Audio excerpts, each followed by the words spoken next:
Buenas tardes. Muchas gracias a todos por estar aquí hoy con nosotros en este debate sobre inflación y política monetaria y fiscal, que no es el tema más sexy, pero desde luego tenemos un panel de lujo hoy.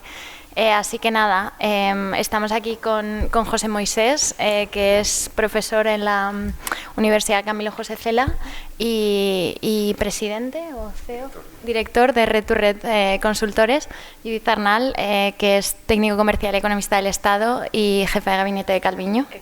Ex jefa de gabinete, y Miguel Otero, que es investigador principal en el Real Instituto Elcano y también está en el IE Global and Public Affairs. Entonces, bueno, como bien hemos dicho, la discusión de hoy tratará sobre la relación entre la política monetaria y fiscal y, bueno, también la situación que estamos viviendo actualmente. Si os parece, voy a empezar un poco con lo que está pasando ahora. Si quieres te dejo último, y un poco más la situación actual y cómo lo vemos, y luego tener una discusión más a largo plazo sobre por qué es importante la coordinación de la política monetaria y fiscal, qué ha pasado en la eurozona, por qué ha fallado hasta cierto punto este tema y bueno, cómo podemos mejorar de cara al futuro, ¿no? Entonces, bueno, mi primera pregunta, tal vez un poco provocadora, evidentemente los niveles de inflación que estamos viviendo eran, yo diría, bastante inesperados y extremadamente altos para lo que estamos acostumbrados. En la eurozona superaron el 10% en, creo que septiembre, octubre y noviembre, cosa que no había pasado nunca, el 10% anual. Desde la introducción del euro e incluso, digamos, en los países que conforman la eurozona en algo así como 40 años, y los datos bastante parecidos en Estados Unidos. Entonces, evidentemente, hay una serie de razones de cadenas de valor, lo que ha pasado con los precios de la energía, con causas endógenas pero también exógenas.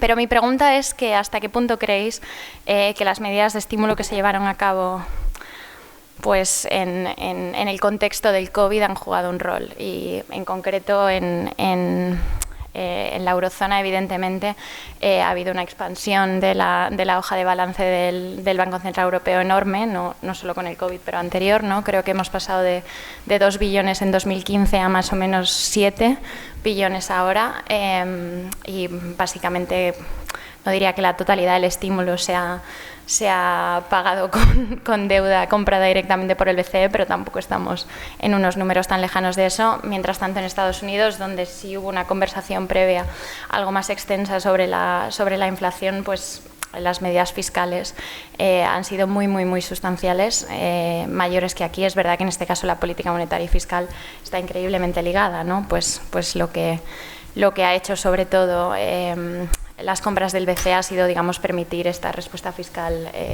muy sustancial que hemos visto en Europa. Entonces, de manera un poco provocadora, evidentemente ha habido otras causas de la inflación, pero hasta qué punto se ha pecado de ingenuidad y las medidas que se han llevado a cabo han contribuido a fomentar la situación en la que nos vemos ahora, en vuestra opinión. Si quieres empezar, Judith. Muchas gracias, buenas tardes a todos y muchas gracias por la pregunta. Efectivamente es provocadora y creo que es muy pertinente. Y creo que es una buena oportunidad para expresar mi opinión en relación con la coordinación entre las políticas monetaria y fiscal en la zona euro con ocasión del COVID, y creo que fue una muy buena coordinación. Cuando llegamos al COVID, los tipos de interés en la zona euro estaban en terreno negativo ya, es decir, habían alcanzado lo que se conoce como el effective lower bound, no podían seguir bajando teniendo un impacto. Entonces, la única herramienta que quedaba en manos del Banco Central Europeo era la expansión del balance. Y creo que la respuesta dada en el COVID fue muy oportuna, porque fue una respuesta sobre todo desde el punto de vista de la política fiscal, tanto a nivel nacional como europeo. A nivel nacional, pues casi todos los países de la zona euro respondieron protegiendo las rentas de empresas, trabajadores, pues a través de avales para acceder a crédito por parte de las empresas, a través de ERTES, a través de ayudas directas. La respuesta a nivel europeo también fue diferente con respecto a la crisis de deuda soberana, porque se aprobó la cláusula general de escape para suspender temporalmente las reglas fiscales y además se aprobó el Next Generation EU, 750.000 millones de euros para todos los países de la Unión Europea, y esto se vio apoyado por la política monetaria, es decir, por el Pandemic Emergency Purchase Program, 750.000 millones de euros que se vieron aumentados en 2 ocasiones hasta llegar a 1,8 billones de euros. Efectivamente, es una expansión brutal del balance, pero en este caso sí que creo que realmente era necesario y no creo que sea la causa fundamental detrás de la inflación en la zona euro. Creo que en la zona euro predominan fundamentalmente los factores de oferta. La zona euro, la Unión Europea, no es un área económica energéticamente independiente, cosa que sí que se puede predicar de Estados Unidos. Entonces creo que en nuestro caso la inflación fundamentalmente es un efecto de oferta. Obviamente, expansión cuantitativa brutal del balance del Banco Central, algo habrá jugado, pero creo que sobre todo es un fenómeno de oferta. Cuestión distinta es Estados Unidos, donde es un fenómeno de demanda y sobre todo por una situación absolutamente sobrecalentada del mercado de trabajo, donde hay por cada trabajador 3 vacantes. Entonces, creo que el origen de la inflación es totalmente diferente y en el caso concreto de la zona euro no creo que la expansión del balance del Banco Central Europeo sea la causa fundamental de la inflación. Bueno, yo estoy de acuerdo con esa tesis, no sé si me tocaba a mí o no. Sí. Así, Mac, después. No, yo creo que es un cúmulo de circunstancias, ¿no? Yo creo que no podemos entender el día de hoy o el contexto actual sin los últimos 10 años, ¿no? O sea, ha habido muchas crisis. En la primera quizás la respuesta fiscal fue deficitaria porque no estuvo ahí prácticamente. Y yo creo que también quizás la expansión fiscal, incluso monetaria del COVID ha sido con la visión de que mejor hacer demasiado que poco, que demasiado poco, ¿no? Pero yo creo que hay elementos estructurales que hay que tener en cuenta ahí, ¿no? Yo creo que todo el tema de las cadenas de valor que comentabas, todo el tema de China, todo el tema que lo comentaremos, más de seguridad nacional y de pasar, pues eso, ¿no? De just in time to just in case, que significa mayor resiliencia, mayor diversificación de las cadenas de valor, que eso trae unos costes. La guerra, no hemos comentado, la guerra obviamente de Ucrania y los precios de la energía, pero sí que ha sido un factor en el sentido de que, bueno, ha sido una década por tramos en política fiscal bastante laxa por la respuesta a las crisis, sobre todo las últimas dos, COVID y guerra, y de una política monetaria constantemente muy laxa que al final pues ha tenido efectos, ¿no? y que están ahí, ¿no? Pero ¿y podemos creer, Moisés, y luego vosotros si queréis, evidentemente al principio del COVID creo que es indudable que la respuesta del Banco Central Europeo era necesaria y esos 6 días entre que Lagarde dijo más o menos que parecía que no iba a hacer mucho hasta que anunciaron el programa que luego se llevaron a cabo, que era muy sustancial, estuvieron los mercados muy nerviosos y desde luego se vio unos incrementos en el coste de endeudamiento, por así decirlo, los famosos spreads para algunos de los países del sur como el nuestro, ¿no? Entonces, evidentemente, esa respuesta inmediata fue muy necesaria, pero la pregunta es, una vez sale Next Generation, una vez todo lo demás, incluso una vez se empieza a ver que parece que sí hay algo de inflación transitoria, creíamos entonces, ¿tuvo sentido continuar esas compras, Moisés? Bueno, vamos a ver, es que hay que tener cuidado, creo yo, ¿no? De no hablar, yo no hablo así, es que estoy mal de la garganta, no tengo así la voz, no tengo la voz de Joaquín Sabina habitualmente, ¿no? Así que lamento, sí, pero vamos, lo voy a intentar.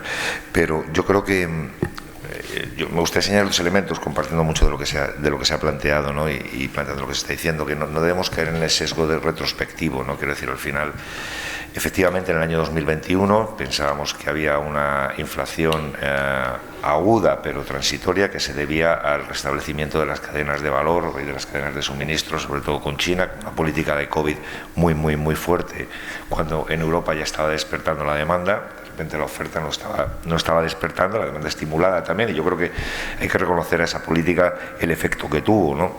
El efecto que tuvo es que la Unión Europea recuperó, o la eurozona recuperó su nivel de PIB en pocos trimestres. En la crisis anterior tardó varios años, ¿no? Entonces, ahora mismo estamos hablando de, no sé, no recuerdo las cifras, pero es abismal, ¿no? En términos de recuperación de la actividad económica, por no hablar del empleo, por no hablar del impacto social, etcétera, ¿no? Yo creo que ahí hay un elemento importante, que decir que yo miro estos resultados y digo, bueno, la política que se siguió fue la adecuada, ¿no? Ahora, sí es cierto que una de las cosas que nos ha enseñado esta crisis, y voy a lo que decía Miguel, ¿no? Una de las cosas que creo que nos ha enseñado esta crisis es que la política económica que estábamos manejando los últimos 15, 20 años, ¿no? La era, digamos, esta de la gran estabilidad, yo no recuerdo el nombre, ¿no? ¿Cómo se llama? Lo llamábamos así, ¿no? Que parecía que era como el fin de la historia económica, ¿no? Y entonces ya la moderación. La gran moderación, gracias. La gran moderación. Y entonces decimos, bueno, pues manteniendo una tasa de tipo de interés, digamos, efectiva, natural y con equilibrio presupuestario, pues las cosas van a ir y esto va a crecer, ¿no? Y yo creo que eso se rompe en la crisis financiera, y ahora se ha roto otro mito, y yo creo que también hay que reconocerlo, que la política económica durante 20 años han sido fundamentalmente la política monetaria y la política fiscal. La política fiscal, poco más la política monetaria. Pues que resulta que ahora las herramientas que tenemos que utilizar para responder a la crisis ahora, y lo estamos viendo, y seguramente hablaremos de ello, son la política monetaria, la política fiscal, la política comercial y la política industrial. Es decir, muchos de los elementos que considerábamos dados por hechos en un contexto de libre cambio en el marco de la Organización Mundial del Comercio y de una política de competencia que nos limitaba, ¿no? Que de alguna manera matizaba mucho la política industrial que se hacía, pues hoy estamos descubriendo que es esencial para garantizar el desempeño económico, ¿no? Y que solamente con la política monetaria no vamos a poder contrarrestar los efectos del Inflation Reduction Act. Eso está claro. Vamos a necesitar política industrial, vamos a necesitar política comercial.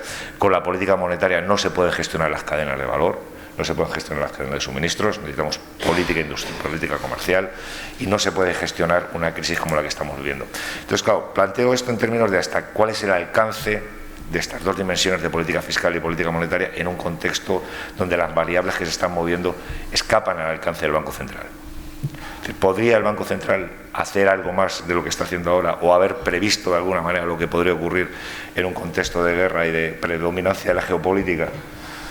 Pues yo creo que no. Yo creo que no estaba en el radar del Banco Central Europeo. No está poniendo los tipos de interés pensando que va a empezar una guerra, ¿no? Está pensando en cuáles son las perspectivas de inflación. Y lo que sabíamos cuando se plantean esta política monetaria es que las perspectivas de inflación, en términos de entender la inflación como un fenómeno monetario a largo plazo, las probabilidades de que la inflación fuera alta eran muy bajas. Algunos halcones decían, no, es que tal, estamos haciendo una expansión, esto se va a notar un poco en el rollo norteamericano, que no creo que era la situación europea, ni mucho menos, porque todavía no estábamos en pleno empleo, y todavía estábamos por debajo del output gap, o sea, nuestro gap respecto al crecimiento potencial todavía era pequeño. El año 2022 en España el output gap era negativo. Quiero decir que estamos hablando de que si uno mira el manual, antes hablábamos del Taylor Rule, la regla de Taylor, para ver cómo se calculan los tipos de interés, según esa regla, pues no tendrían que haber subido, quiero decir, o tendrían que haber subido muy poco, porque estamos en output gap negativo, es decir, España estaba todavía por debajo de su crecimiento potencial, ¿no? El problema surge porque surge un problema de oferta, fundamentalmente porque no somos capaces de prever cuál es el impacto de la política de COVID-0 en las cadenas de suministro global que vienen de China, con una dependencia comercial tremenda de ese país, y no somos capaces de prever cuál era la política estratégica que va a seguir Rusia con respecto al precio de la energía, ¿no? Pero eso no depende de la política monetaria. Es que no depende de la política monetaria, ni depende de la coordinación entre la política monetaria y la política fiscal. Eso depende, insisto, de la política comercial. Y entonces, como conclusión de lo que estoy diciendo, ¿pecó la política monetaria optimista? Yo creo que pecó la política económica de optimista. ¿Por qué? Porque seguimos instrumentando solamente dos elementos, que es el tipo de interés y el saldo fiscal.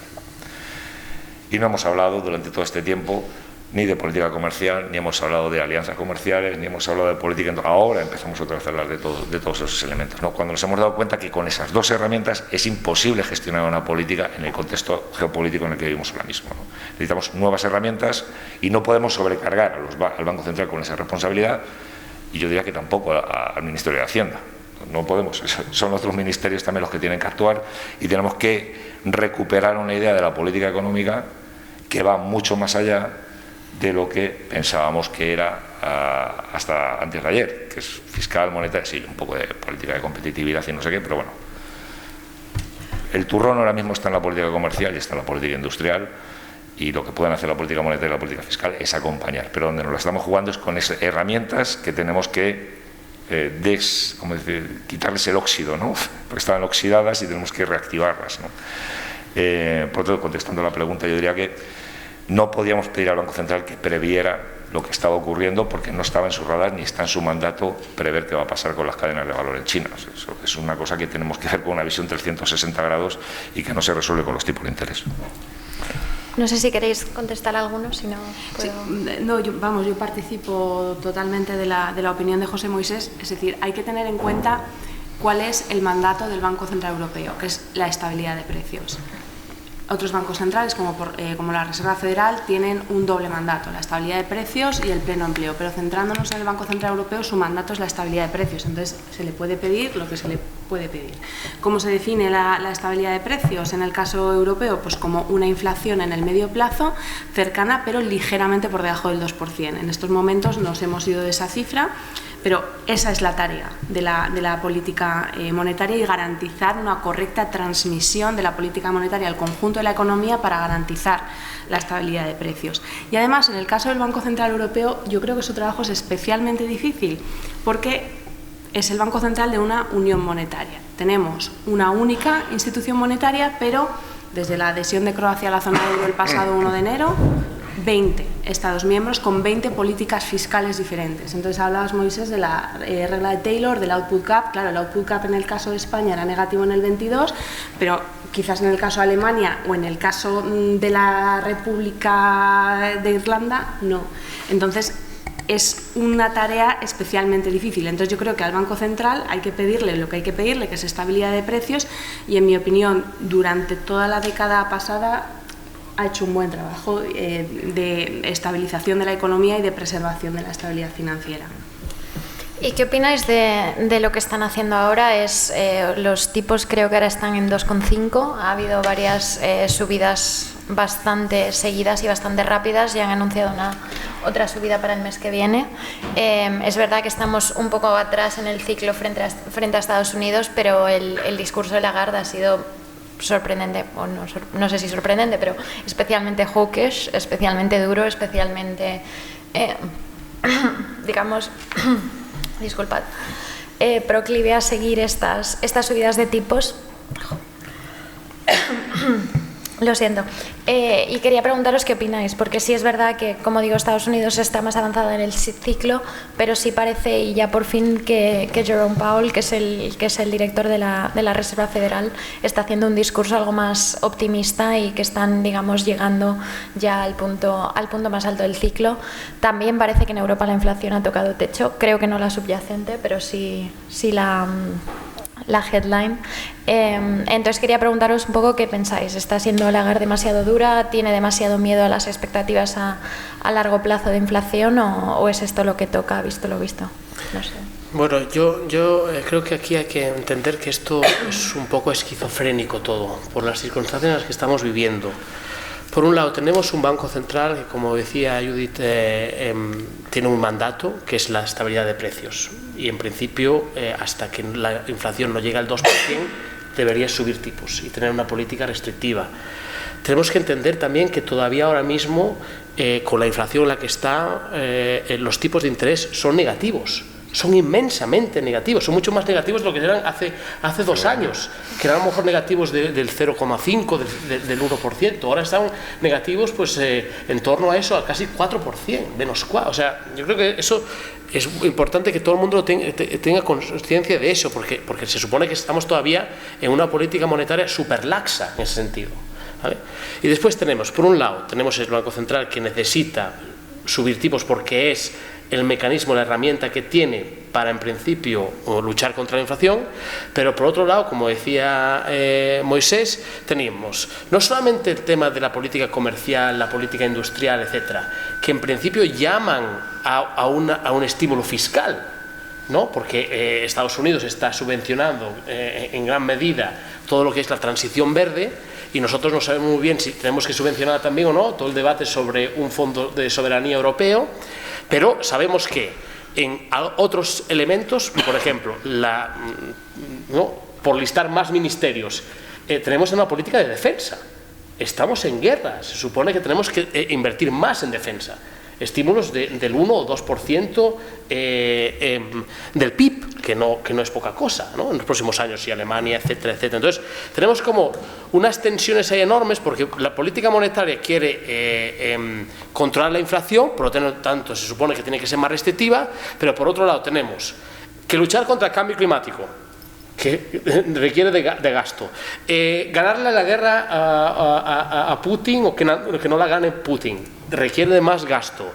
Tensiones geopolíticas en general con China y desacople de China, y todo lo que comentaba antes del nearshoring, friendshoring y todo eso, que al final también necesita de ayudas, porque esto es una transición económica enorme, y todo va a ser más caro, ¿no? Entonces, yo creo que esa es la dificultad del contexto actual, ¿no? De cómo compaginas todo eso para tener una coordinación y una política económica global, pues lo más acertada posible, ¿no? Sí. Sin duda. Sí, y luego Judith, pues terminar esta ronda, ¿no? Sí, yo estoy bastante de acuerdo con lo que dice Miguel, ¿no? O sea, yo creo que en realidad, si uno mira la política monetaria que tenemos ahora mismo, dice, bueno, tipos de interés negativos, así, 4 puntos negativos. Dice, pero es que además han hecho o sea, el mecanismo de protección de la transmisión de la política monetaria, que es el mecanismo por el cual, si las primas de riesgo se despegan, pueden comprar para estabilizar las primas de riesgo, es que está de alguna manera rompiendo también la neutralidad de la política monetaria, porque está diciendo, voy a apoyar a este país más, que a este, no sé qué, voy a hacer esto para que no se nos vayan las primas de riesgo, etcétera. Y eso de alguna manera es fiscal dominance. O sea, quiere decir, estar diciéndote que te voy a pagar más, o sea, voy a comprar más deuda de países que en principio, por su situación fiscal, ¿no?, tendrían una prima de riesgo más alta, ¿no? Aunque no se use, porque luego sabemos que no se está usando y que los mercados están respondiendo, ¿no? O sea, yo lo que creo es que tenemos una política monetaria muy acomodaticia. O sea, no estamos viendo... O sea, el discurso es muy hawkish porque tienen que fijar expectativas de que, pase lo que pase, la inflación va a bajar al 3% en 2024. Pero lo cierto está en que no... Bueno... A ver. Vamos a ver. Sí. Vamos, en principio, pase lo que pase. Es decir, ahora... La cuestión está en que la capacidad que tiene el Banco Central Europeo a fecha de hoy con esta política monetaria, sin provocar una recesión profunda en la Unión Europea, de bajar la inflación al 3%, es muy pequeña. O sea, yo creo que son más mensajes de generación de expectativas, activando el operador de expectativas, que de realmente intentar bajar los precios, porque si lo hacen así, solamente se puede hacer poniendo los tipos de interés al 10%. Pues los tipos de interés al 10%, provocas una recesión y se acaba la inflación. ¿Por qué? Pues nos vamos todos al garete. ¿En una situación como la que estamos viviendo, Europa se puede permitir eso? Pues yo creo que no. Eso es lo que hizo la Fed en los 80. Mandó el tipo de interés al 16%. Provocó una recesión y acabó con la inflación. ¿Es eso lo que va a hacer el Banco Central Europeo? Yo creo que estamos muy lejos de eso, ¿no? Ahora, dicho esto, ¿cuáles son las expectativas del mercado? El mercado ha hecho esa lectura. Y el mercado sabe que estamos muy cerca del pico del tipo de interés. O sea, ahora mismo, si uno mira cuáles son los rendimientos de los bonos, incluso con la intervención del Banco Central, o sin la intervención, si uno mira cuál es el rendimiento de los bonos en el mercado y mira cuál es el Euribor un año, no parece que estemos pensando que la cosa se va a ir mucho de madre, todo lo contrario. Yo creo que estamos pensando que estamos en el pico, ¿no? Pero esto se vuelve a mezclar con la política comercial, porque uno de los elementos que hace, creo yo, en mi opinión, uno de los elementos que hace que la Unión Europea, el Banco Central Europeo, se haya visto obligado a subir los tipos y haga este discurso tan duro, es porque el euro se estaba devaluando. euro estaba perdiendo valor, se estaba depreciando en un contexto en el cual nosotros pagamos nuestras importaciones de crudo en dólares.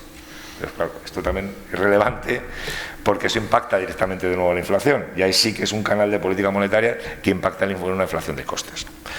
Por lo tanto, mi opinión es que estamos cerca del pico de tipos de interés. El discurso súper agresivo va a seguir porque la idea es fijar expectativas, pero yo creo que todas las mañanas, después de salir a la rueda de prensa del board de gobernadores del Banco Central Europeo diciendo que van a hacer todo lo posible, entra en su despacho y reza a sus santos particulares para que la inflación baje de manera natural, porque el Banco Central Europeo a fecha de hoy no se puede permitir hundir a la economía europea en una recesión teniendo una guerra abierta con Rusia y en Ucrania. O sea, eso yo creo que no lo van a hacer, y yo creo que los mercados descuentan esa posibilidad, ¿no?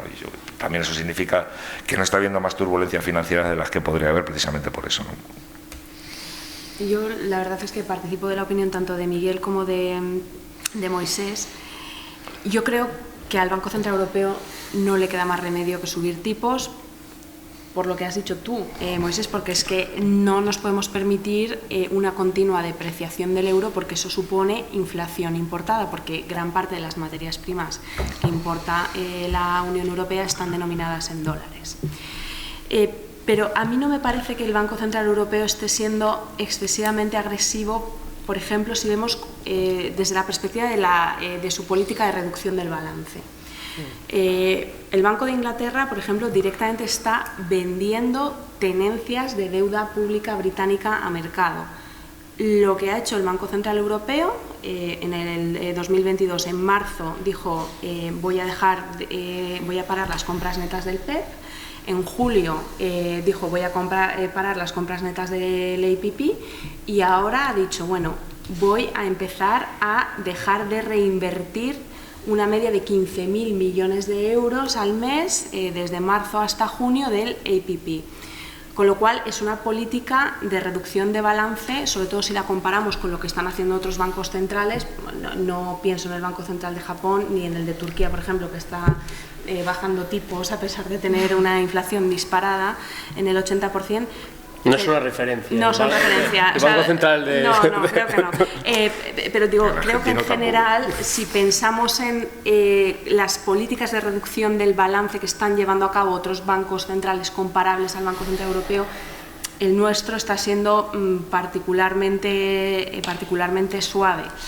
Y en cuanto a los tipos de interés, hay un elemento que a mí siempre me ha llamado mucho la atención y me ha interesado mucho, y es que hasta que empezó la guerra de Ucrania, el Banco Central Europeo y la FED también utilizaban lo que se llama el forward guidance, es decir, comunicaban al mercado cada vez que había una rueda de prensa qué es lo que esperamos hacer con los tipos de interés para que hubiera certidumbre, para que los mercados supieran a qué atenerse. Ahora esto se ha sustituido por lo que se llama meeting by meeting approach, enfoque reunión a reunión y total dependencia de datos. Y de hecho, la dependencia de datos es tal que Jay Powell ayer dijo, como los datos del mercado de trabajo en Estados Unidos el viernes fueron tan buenos, pues quizás vamos a tener que seguir subiendo los tipos de interés. Entonces, eso sí que introduce un elemento de incertidumbre adicional para saber qué es lo que va a pasar con los tipos, aunque efectivamente los mercados descuentan que deberíamos estar tocando techo, y el propio Banco Central de Canadá ha dicho, bueno, ya voy a dejar de subir tipos. O sea que esperemos que haya seguidismo, ¿no?, al Banco Central de Canadá. Sí, yo creo que lo va a haber, ¿no? Y al final es que es un poco lo que decía Miguel, ¿no? Que estamos en un contexto de esquizofrenia, ¿no? Por un lado, no poder dejar de sostener de alguna manera la actividad. Sigo pensando que la política es acomodaticia. Tener un 3,5 de tipo de interés no es tampoco una barbaridad en un contexto como el que tenemos, sobre todo si se hace esta política, digamos, de compra selectiva de activos, ¿no? Sí, yo no veo que vayamos a vivir un apocalipsis monetario, ¿eh? como en un principio pudiera parecer, porque al final lo que estamos diciendo prima ahora mismo, aunque no esté en el mandato del Banco Central Europeo, no está, pero prima mucho la regla de Taylor. O sea, yo creo que el tema del diferencial de crecimiento económico a fecha de hoy prima muchísimo, y por mucho discurso, digamos, de halcón que se haga, yo creo que es una política no voy a decir blanda, pero desde luego yo creo que es acomodaticia, ¿no? Y el problema que tenemos es que fundamentalmente lo que está generando es intenta generar este mensaje cuando, como decíamos antes, los mercados ya están descontando que esto no va a ocurrir, ¿no? Yo creo que eso es un problema porque sitúa la credibilidad del banco en una situación un poco complicada, ¿no? Si bien es cierto, es verdad que a medio plazo, como bien has dicho tú, los mercados no parecen estar excesivamente preocupados por la inflación europea. Pero yo quería preguntaros también un poco de cara al título del evento y un poco el artículo de Blanchard, también un poco a medio plazo, cómo podemos mejorar la situación de coordinación, porque como bien has dicho tú, la eurozona son 20 economías donde no hay coordinación fiscal entre ellas cada vez más, y Next Generation evidentemente ha supuesto un mayor nivel de inversión a nivel federal, por así decirlo, pero seguimos teniendo políticas monetarias bastante poco fiscales, bastante poco coordinadas. Ya no os digo la coordinación monetaria y fiscal, que por supuesto también es muy importante. Entonces, bueno, de cara a todo esto y que ahora se están renegociando las normas fiscales, o bueno, no ha salido aún una propuesta de la Comisión, pero sí un comunicado, y parece ser que en 2024 volverán, o sea que podemos, tal vez en el contexto de la presidencia española, esperar negociaciones en este sentido. ¿Qué creéis que se puede hacer? ¿Hasta qué punto veis un camino hacia la mayor coordinación, tanto fiscal entre economías como monetarias? Y bueno, si sois optimistas en este sentido, porque sí es verdad que en la década anterior a la COVID, y después también, por supuesto, el rol que jugó la política monetaria fue absolutamente desproporcionado.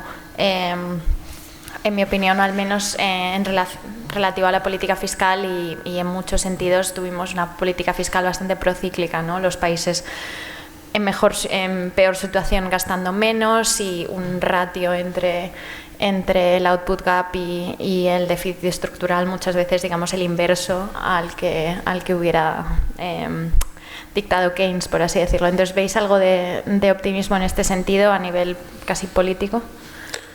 Bueno, yo soy optimista por naturaleza, entonces yo lo veo de esta manera. Cuando hay una crisis tipo COVID, tipo guerra, pues la coordinación es más fácil porque todo el mundo empieza a gastar, ¿no? Todos hemos empezado a gastar, y lo que pasa es que hay países que tienen más capacidad de gasto y más músculo fiscal, y otros que tienen menos. Y esto se ve al final reflejado en las tensiones que tenemos ahora mismo en el mercado único. No sé si sabéis, bueno, que Alemania, pues en respuesta a la crisis, pues vino con un paquete de 200.000 millones, que ha sido criticada por ese volumen, porque eso al final crea una competencia desleal, por así decirlo, en el mercado único. Pero también es verdad que países como Francia o la misma España también han puesto sobre la mesa paquetes fiscales, quizás no tan grandes, pero seguramente también durante varios años. Francia, por ejemplo, lo ha hecho, y entonces ahí es más fácil coordinarse. El problema es cuando ya no estás en momentos de crisis, y qué va a pasar con las nuevas reglas fiscales. La Comisión ha propuesto, yo creo que algo bastante sensato, que ha sido aceptado bastante bien por los países del sur de la Unión, pero los del norte piensan que ahí la Comisión tiene demasiado poder, demasiada capacidad de negociación, que se va a politizar todavía más la Comisión Europea, y lo que falta lógicamente ahí, y eso es la tensión que tenemos ahora mismo, ¿no? Si las ayudas de Estado continúan, y por ahora se van a continuar, pues tenemos unos desequilibrios claros. Entonces, ¿cómo intentamos que esto se remedie? Y nosotros pensamos, y el Cano pues ha hecho su propuesta, de que se necesita una capacidad fiscal central. O sea, y entonces, ¿por qué soy optimista? Porque al final Next Generation EU es un paso hacia eso, ¿no? Es la primera vez que conjuntamente nos vamos a endeudar, nos estamos endeudando, estamos distribuyendo, tenemos esa capacidad fiscal central ahora mismo, con todo un ejercicio de política industrial prácticamente, porque lo que es Next Generation EU se supone transformar nuestras economías para que sean más innovadoras, más resilientes, etcétera, y eso es política industrial. Y los PERTEs quizás es la versión española de todo esto, ¿no? Y ahora se está debatiendo si hace falta ese fondo para la soberanía de la Unión Europea. Los países del norte nos dicen, bueno, primero a ver cómo gastáis Next Generation EU. Y por ahora se ha desembolsado muy poquito. Y por ahora hay poca evidencia para decidir esto ha funcionado, no ha funcionado, se está haciendo bien o no todavía. Entonces, y como todavía falta muchísimo todavía por invertir de ese dinero, pues tenemos ahí esa tensión otra vez entre los que tienen más músculo fiscal, están ayudando más a sus empresas, y por otro lado los que tienen menos músculo pues están haciendo lo posible para también ayudar a las suyas. Y la propuesta de España en ese sentido es, bueno, dentro del marco de Next Generation EU, yo a ver si puedo hacer todas las ayudas de Estado que pueda en diferentes sectores que creo que son transformadores, ¿no? Pero yo creo que tenemos ahí esa tensión de, por un lado, queremos una libre competencia en el mercado único y por lo tanto las políticas de ayuda de Estado no son lo más positivo para esa libre competencia. Pero por otro lado tenemos Estados Unidos que hace política industrial, China que hace política industrial y nosotros que tenemos que hacer política industrial, pero para hacer política industrial a nivel europeo se necesitan fondos. Entonces tenemos ahí también unas tensiones enormes porque necesitamos fondos a medio largo plazo, tenemos fondos a corto plazo, pero por muchas trabas administrativas no sé si somos capaces de absorber todos esos fondos y si van a ser los transformadores que deberían ser para al final convencer a los del norte que necesitamos esa capacidad fiscal central. Muchísimas gracias, estoy bastante de acuerdo. ¿Qué opináis vosotros, Moisés? Yo, de hecho, iba a hablar de la capacidad fiscal común. En cuanto al debate sobre la reforma de las reglas fiscales, yo soy bastante optimista porque hace unos meses se produjo un evento que en pocas ocasiones creo que se ha observado, que es que hubo una propuesta conjunta por parte de España y de Holanda.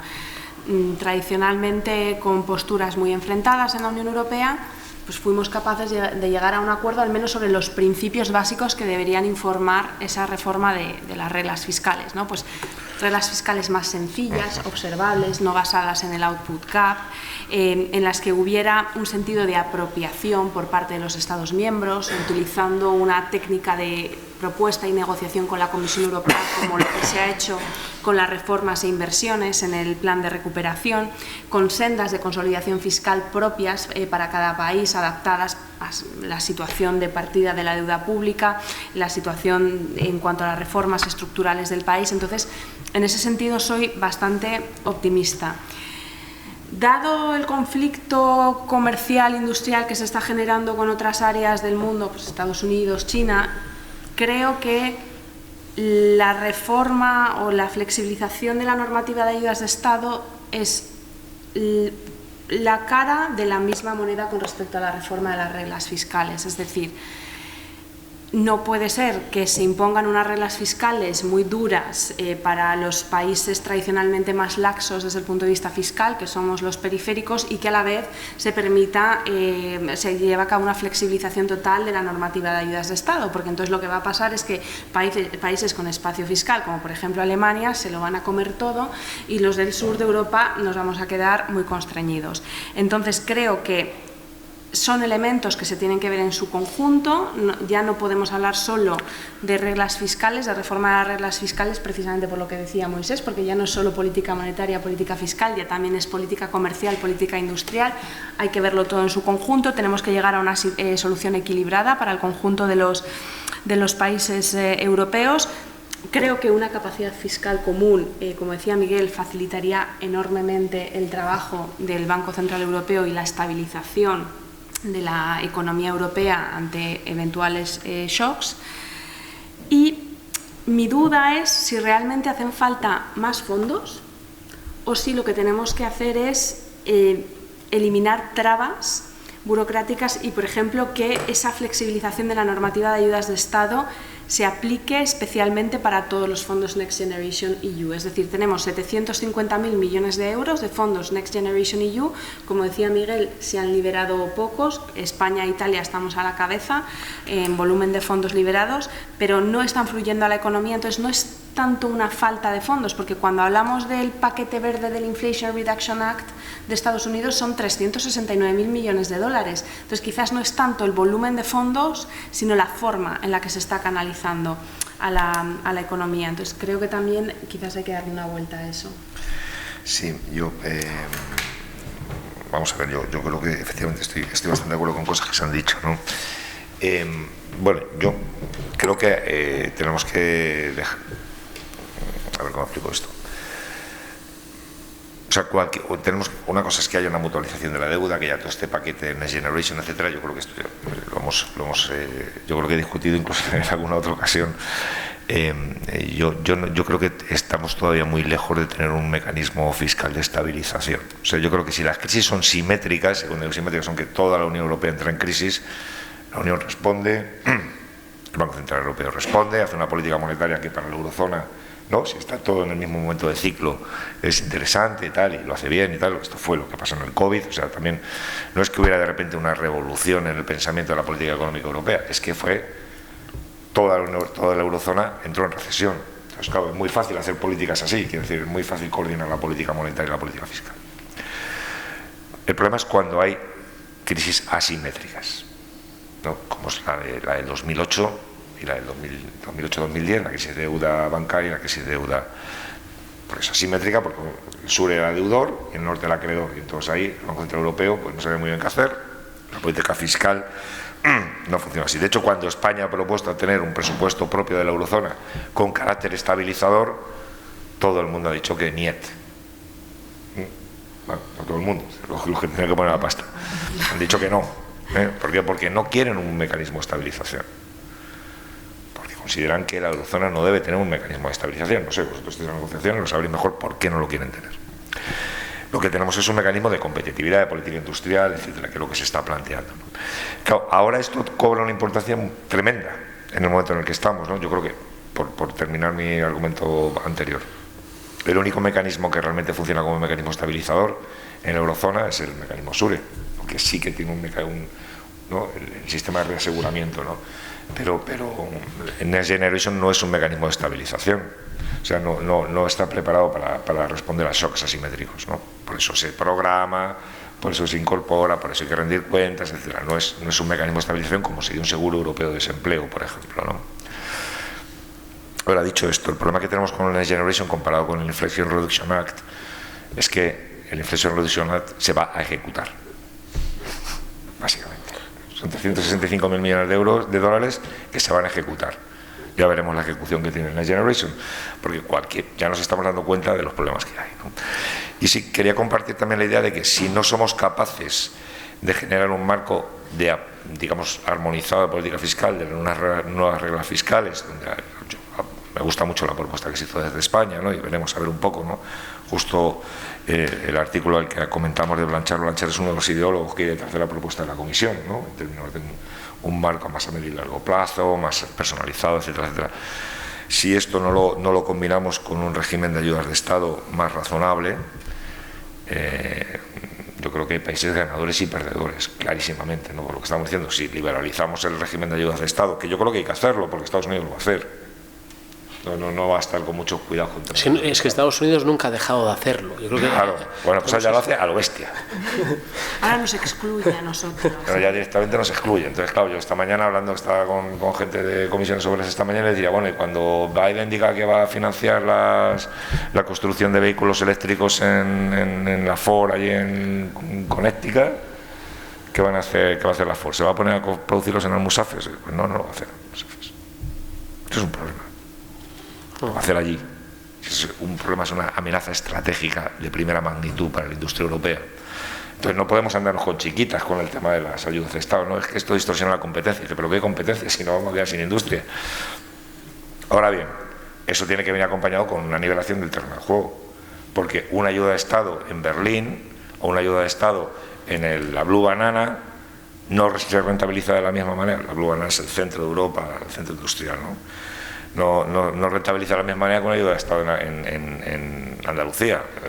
Lo sabemos perfectamente, porque hay gente aquí en esta sala que lo ha estudiado con profundidad, ¿no? Y sabe que la geografía importa y que la ayuda de Estado que se da en Andalucía tiene menos efectos en términos de generación de industria, en generación de producción, que la que se da en el Rin. ¿Por qué? Pues porque ahí está el corazón industrial y geográfico de la Unión Europea, ¿no? Y eso hay que tenerlo en cuenta, claro, es muy difícil vendérselo a nuestros socios, porque dicen, no, es que tenéis que hacer reformas. Dice, bueno, por muchas reformas que haga, yo no voy a estar a media hora en autobús de Berlín, ya puedo hacer todas las reformas que quiera, pero solamente los costes de transporte, que eran un 70% más, tú lo sabes muy bien, ¿no?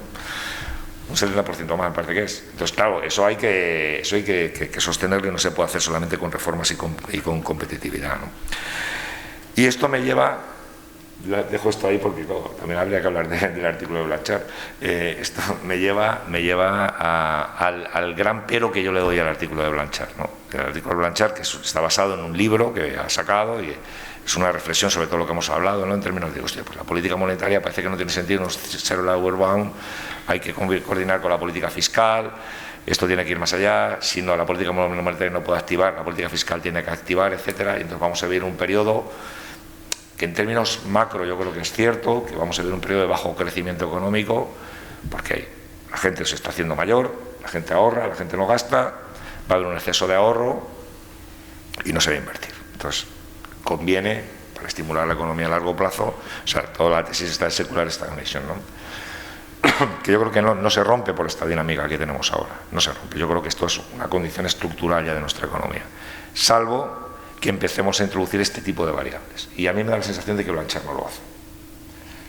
O sea, Blanchard dice, bueno, si hay inversiones de cambio climático, pues fenomenal, y entonces ya se verá, ¿no? Y entonces ya habla de demanda de inversión, ¿eh? ¿Es escéptico con que vaya a haber inversión? Claro, no, pero en el propio libro también dice que es escéptico, pero bueno, si tenemos que hacer una reformulación completa de nuestra política industrial y empezar a meter dinero en las industrias para que no se desaparezcan, porque otros países lo están haciendo así en una carrera hacia el fondo, en términos de subvenciones, hostia, pues es que el escenario te ha cambiado y ya no te sirve ya no estamos en la época de la gran moderación. Yo creo que eso, lo primero que podríamos decir es que la podemos dar oficialmente por muerta. Eso no es, ya se acaba. Ya no vamos a vivir la época de la gran moderación y estamos en otra época que no sabemos cuál es. Y en esa época, la coordinación de la política monetaria y fiscal, importante, desde luego, pero yo creo que, como decía en mi primera intervención, recuperando elementos de la política de competencia, de la política industrial y de la política comercial, porque si no, no vamos a poder cuadrar todo el mapa, por mucho que este señor escriba unos libros maravillosos que a mí, por otro lado, me encantan. Si queréis contestar algunos, si no, yo creo que abrimos al público, pero este último... No sé hasta qué hora tenemos. En teoría hasta las 8, pero podemos extender pues un poquito. Pues yo creo que ya podemos abrir ya fenomenal al público. Pues tenemos micro. María, ¿alguna pregunta? O comentario, ¿no? Más que una pregunta, un comentario. Yo os quería hacer dos preguntas en cuanto a la relación entre política fiscal y política monetaria. Si tal vez pensáis que hay que reformar la forma en la que pensamos en estos términos, tal vez unificándolo. John Cochrane acaba de publicar un libro sobre la teoría fiscal del nivel de precios y no sé si pensáis que este marco puede ser útil. Y luego, por otra parte, con respecto a cómo se dirige la política monetaria, tenemos ahora un sistema de inflation targeting, pero muchos autores han hablado de adoptar un nominal GDP targeting que tal vez sí que pueda tener más en cuenta esta interacción. Entonces, esas dos preguntas. Por una parte, cambiar el modelo de pensamiento y por otra parte, cambiar ese inflation targeting por otro modelo. Bueno, yo no soy muy amigo del inflation targeting. Yo creo que funciona muy mal esto de la divina coincidencia, ¿no? Esta que les hablaba y tal, eso ni divina ni coincidencia. Yo creo que ha funcionado muy mal, entonces buscar otros objetivos de política monetaria puede ser interesante. Hay un dato que a mí me llama mucho la atención. Yo os invito a que hagáis este ejercicio, coger un Excel, descarguéis los datos del IPC, del IPC armonizado de la Unión Europea o de la Eurozona, lo ponéis, a ver qué sale, y luego desde el año 2000, ¿no? Desde el año 2000 hasta este año, y luego ponéis abajo, en el mismo Excel, el índice 100 en el año 2000 y multipliques por 1,02, ¿no?, la casilla anterior. Y entonces te das cuenta de que ahora mismo estamos a un nivel de inflación tremendo, pero si lo miramos a largo plazo, en términos de crecimiento nominal del PIB, nos encontramos con que estamos todavía por debajo de objetivos. O sea, de haberse mantenido la política monetaria bien, de haber funcionado bien y de haber tenido este tipo de interés, esta inflación del 2% anual desde el año 2000, estaríamos en el nivel de precios que tenemos ahora y no nos habríamos dado cuenta. Me parecería fantástico, ¿no? O sea que yo creo que el inflation transiting puede llevarnos a algunas equivocaciones interesantes, ¿no? Por lo tanto, buscar otras fórmulas me parece bien, ¿no? Y en segundo lugar, yo creo que una cosa que todavía nadie lo ha reconocido, ya me voy a tirar a la piscina ya que estamos aquí, nadie lo ha reconocido, nadie lo reconocerá, pero más pronto que tarde se va a empezar a hablar de si los bancos centrales tienen que ser independientes. Porque son independientes si es para fijar el tipo de interés, si es para fijar la política monetaria. Pero que un banco central sea independiente para hablar de la política climática, como está ocurriendo, o sea independiente para hablar de la política macroprudencial, o que sea independiente para decidir que compra bonos de España y no los compra de Alemania, en un contexto de unión monetaria. A mí me parece que no es una... tiene un papel político tremendo, ¿no? Y estamos en democracias. Si queréis comentar esto último también. Pues ahí, ya venga, ahí yo me tiro a la piscina. Bueno, yo sobre esto es que, o sea, creo que en momentos de incertidumbre radical, ¿no?, según Frank Knight y que ya escribió esto en los años 20, ¿no?, que estamos en un momento realmente de incertidumbre radical, porque realmente, bueno, no sabemos lo que va a pasar, no sabemos, hay un gran debate ahora mismo entre macroeconomistas en cuanto a la inflación y los tipos de interés en los próximos 10 años. Por mucho que los bancos centrales y los mercados indiquen una cosa, los bancos centrales y los mercados se han equivocado antes. Entonces, bueno, yo creo que todo lo que sea, bueno, nuevos pensamientos, nuevos modelos, nuevas maneras de pensar, pues bienvenidas son, ¿no? Yo creo que ¿quién nos hubiese dicho que íbamos a tener tal intervención del Estado en los mercados energéticos, por ejemplo? Porque claro, no hemos comentado bien el tema, o sea, ¿vale? La inflación de headline está bajando, etcétera, pero la subyacente todavía... Entonces muchos piensan, bueno, porque hay una intervención enorme, pero que la subyacente, el mar de fondo todavía persiste, ¿no? Y después, bueno, por lo último que decía Moisés, está todo el tema del debate también del euro digital, ¿no? El euro digital, en principio, pues lleva a todo un debate sobre si nosotros deberíamos tener cuentas bancarias en el Banco Central.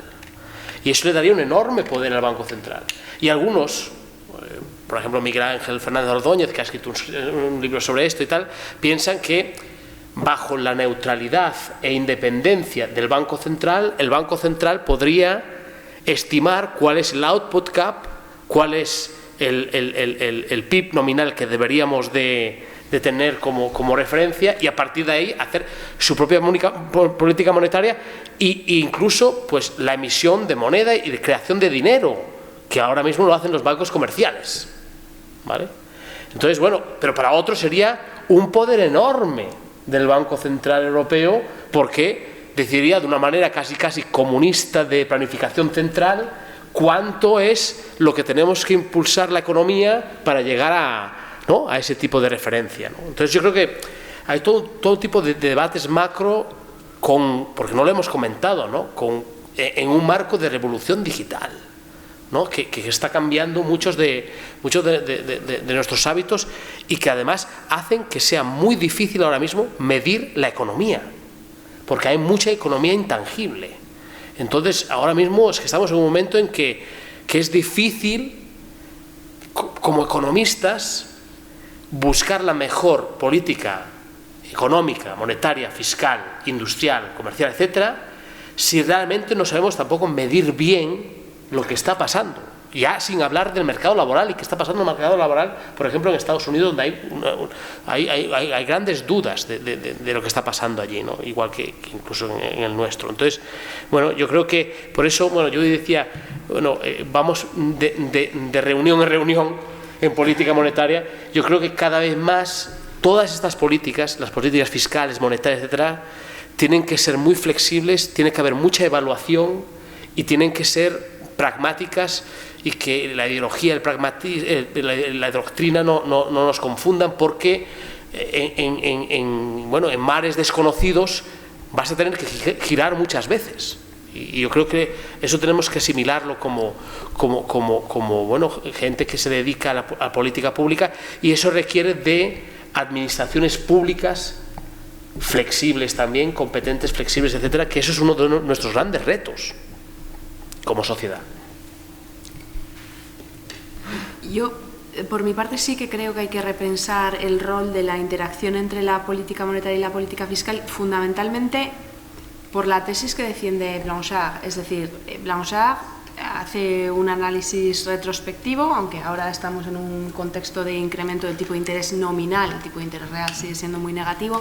Entonces, básicamente lo que dice es, desde hace 30 años vemos que el tipo de interés real no hace más que caer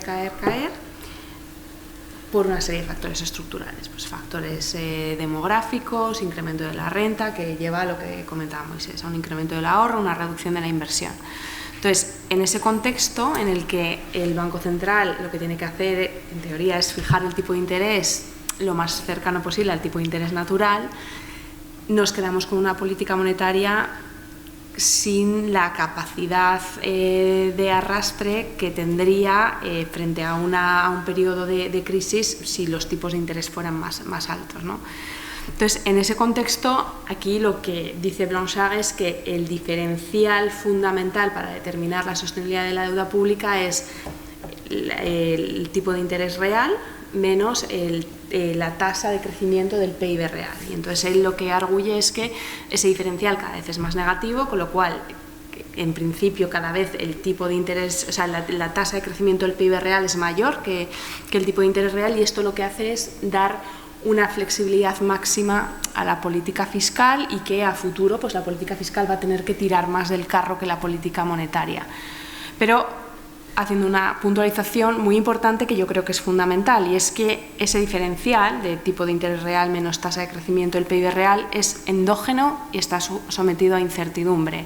Entonces, decisiones que se tomen con respecto a la política fiscal, es decir, si se lleva a cabo una política fiscal absolutamente expansionista, procíclica, ese diferencial enseguida se puede volver positivo. Entonces, yo creo que efectivamente hay que repensar el rol de interacción entre política monetaria y política fiscal a futuro, pero si realmente vamos hacia un entorno de tipos de interés reales persistentemente bajos, tenemos que pensar en que la política fiscal va a tener que jugar un rol más protagonista, y que, por tanto, pues hay que hacer políticas fiscales responsables.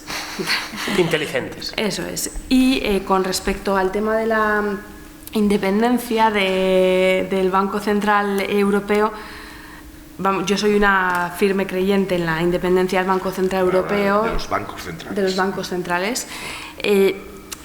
No, pero comentabas, compras de deuda pública, ¿por qué se tiene que ir de la regla de capital? ¿Quién decide que el Banco Central Europeo no respete la regla de capital en las compras de deuda?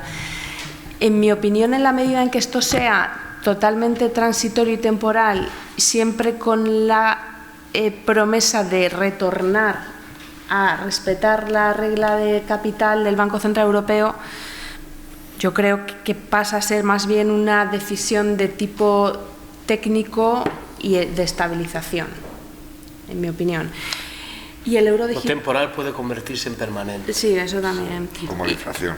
Y el tema del euro digital, yo creo que el euro digital efectivamente es una cuestión, o sea, la decisión de introducir o no un euro digital tiene un componente político muy fuerte, y yo creo que por eso el Eurogrupo está reclamando también un papel creciente en el diseño del eventual euro digital. Es decir, lo que dice el Eurogrupo es: esto no es una decisión técnica de grupos de trabajo de bancos centrales, nosotros también tenemos que tener un papel, sobre todo porque creo que la introducción o no de un euro digital y su diseño también va a determinar en gran medida la soberanía del euro y el papel internacional del euro a futuro. Y sobre si el Banco Central tiene que intervenir o no en política climática, yo creo que esto es un debate muy rico que daría para otra mesa.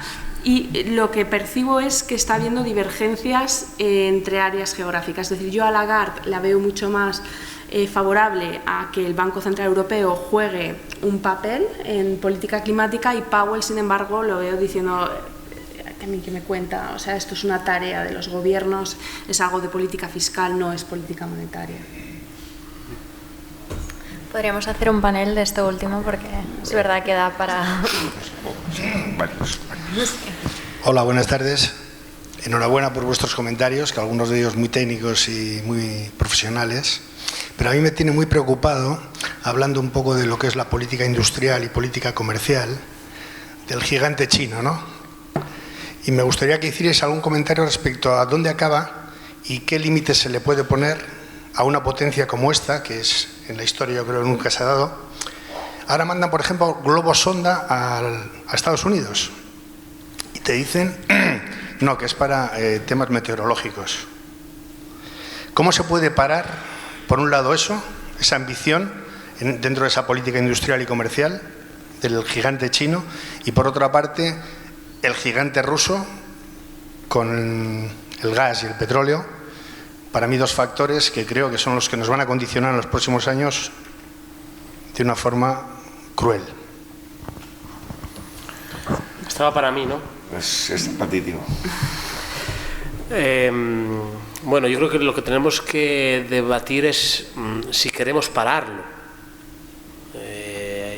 si somos capaces de pararlo. Son muchas preguntas. Yo creo que al final, durante miles de años, la economía china con la India fueron las economías más grandes del mundo. Durante cientos de años, si no miles de años, la economía china estaba mucho más avanzada que la europea, en muchos ámbitos. Entonces, estamos hablando de un quinto de la población mundial. Estamos hablando de un país que en los últimos 40 años ha levantado 800 millones de la pobreza. Y entonces, yo cuando me preguntan esto, siempre la respuesta es mejorando nuestro propio sistema. Yo creo que nosotros tenemos un sistema que en los últimos 20, 30 años ha tenido ciertas deficiencias. Creo que en nuestros países hay una crisis de la democracia representativa, y creo que, por lo que ha dicho también Moisés, durante mucho tiempo hemos pensado que el mercado puede resolver muchas cosas, y que ahora hemos descubierto o redescubierto que necesitamos una política industrial para poder competir e innovar, etcétera, ¿no? Algunos países nunca han dejado de lado la política industrial. Por Estados Unidos, que siempre ha sido el país que ha defendido el libre mercado, etcétera, pero siempre ha tenido una política industrial muy importante ligada a su sector industrial de la defensa, ¿no? Entonces, yo creo que más bien es... Bueno, es una competición, ¿no?, que tenemos con China, es un modelo diferente. Hay, bueno, esa manera de verlo, que es socio para algunas cosas, competidor para otras, y rival sistémico porque tiene un sistema político social diferente al nuestro. Pero yo estoy más por la vía de cabalgar esa ola más que intentar pararla, porque al final, pues, que China tenga una presencia mundial y unas cuotas de mercado en muchos países, etcétera, acorde con su peso económico, pues va a ser nuestra realidad, ¿no? Y aquí yo creo que lo interesante es todo lo que se está planteando en lo que se conoce como el sur global, ¿no? Que es qué va a pasar en Latinoamérica, qué va a pasar en África. No hemos hablado de África. Yo creo que muchos de los temas que estamos tratando aquí van a tener que ver con África, porque mucha de la gran moderación, empezábamos con eso, todo el mundo reconoce que ha sido en gran parte porque China entró en el mercado mundial, en la economía mundial, y trajo muchísima mano de obra barata, muchísimos productos baratos que ahora cada vez no puede aportar porque cada vez los salarios son más altos, cada vez se está haciendo más vieja, y entonces ese shock que hubo en la economía mundial no lo vamos a tener.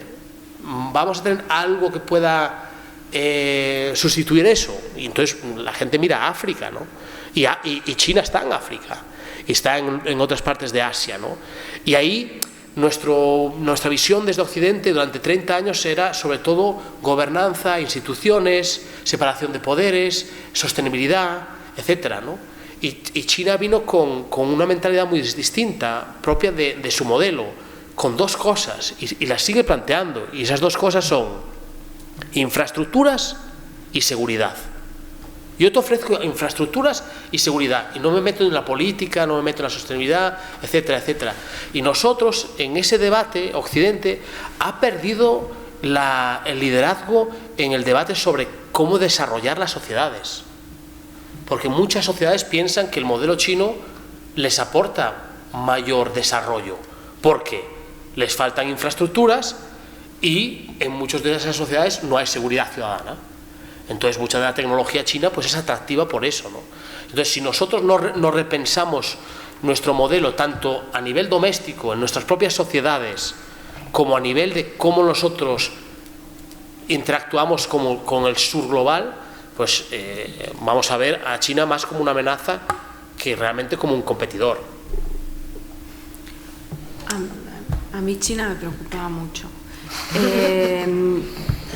O sea, por dar unos datos, yo creo que estamos acelerando mucho la transición ecológica en la Unión Europea por convencimiento, pero también porque hemos visto lo que ha pasado con Rusia. Entonces no podemos ser dependientes del gas natural, del petróleo de Rusia, entonces tenemos que buscar otras fuentes alternativas.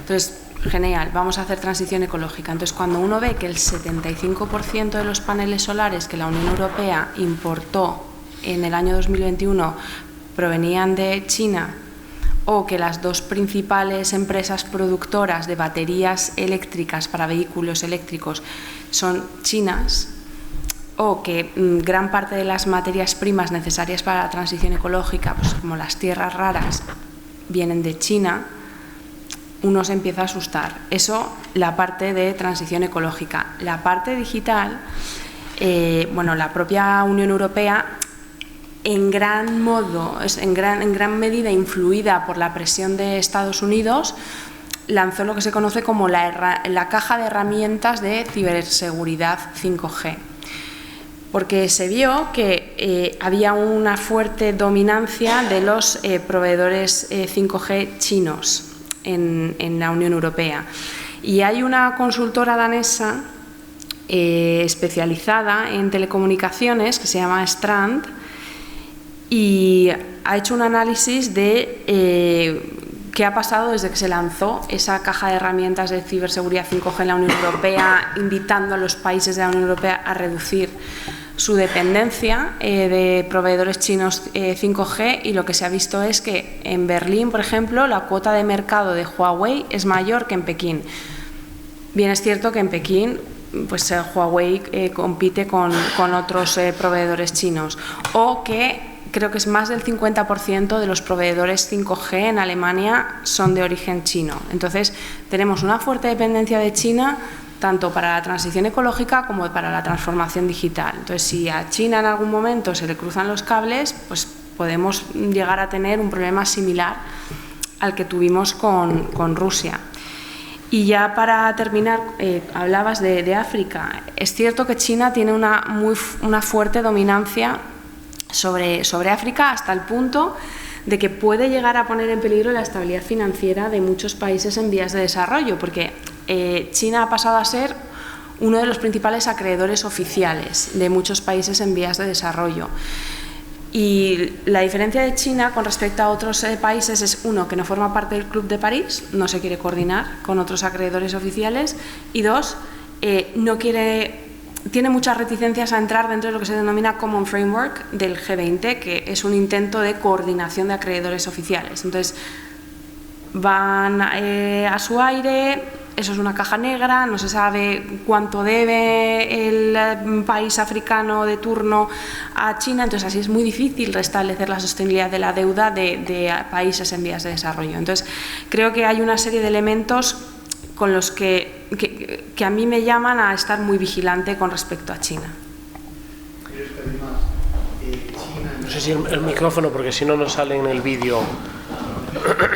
No, yo quería puntualizar también que China, en esos contratos que ha hecho con los países africanos, es decir, el mundo OCDE condona la deuda de África, les alivia su deuda, y detrás va China y les infla deuda. Les hace infraestructuras, pone los chinos para hacer las infraestructuras y les proporciona seguridad. Pero yo creo que no se va a generar un problema financiero, que lo habrá, porque hay una cláusula además en esos contratos que si no me puedes pagar me lo vas a dar en materias primas, con lo cual se ha hipotecado por 100 años el futuro de África. Ese era... Pero eso es parte porque al final nuestra manera de financiar a África en parte ha sido a través de los mercados, y por ejemplo ahora mismo muchos de esos países no tienen acceso a los mercados. Entonces, claro, van a China porque China les ofrece la financiación que necesitan. Porque lo curioso es que muchos de los países africanos al final pues pueden caer en quiebra, entonces nadie les quiere prestar, pero la realidad es que ellos necesitan más deuda, no menos. Porque son sociedades muy jóvenes donde necesitan una inversión enorme en los próximos 10, 20, 30 años. Entonces necesitan endeudarse más, no menos. Entonces, ¿quién va a proporcionar toda esa inversión para proporcionar los puestos de trabajo de todos estos jóvenes africanos que quieren en los próximos 10, 20 años trabajar? Entonces, para nosotros eso es un problema no solamente financiero, es un problema de seguridad y de migración y de flujos, ¿no?, de personas, etcétera, etcétera. Entonces, ahí yo creo que tenemos que repensar también nuestro modelo, porque China ha rellenado los huecos que nosotros hemos dejado. Bueno, yo creo que si no tenemos, a menos que, perdona, no, sobre China, vale. Bueno, ya lo han dicho todo. Pues a menos que haya alguna pregunta cortita y muy inmediata, yo creo que cerramos aquí, que ya nos hemos pasado 15 minutos, así que nada, muchísimas gracias a todos por venir y muchísimas gracias a los panelistas. Gracias a ti por moderar, Marta. Ha sido un debate muy, muy interesante, así que nada, un placer y espero que hagamos otro sobre política monetaria verde.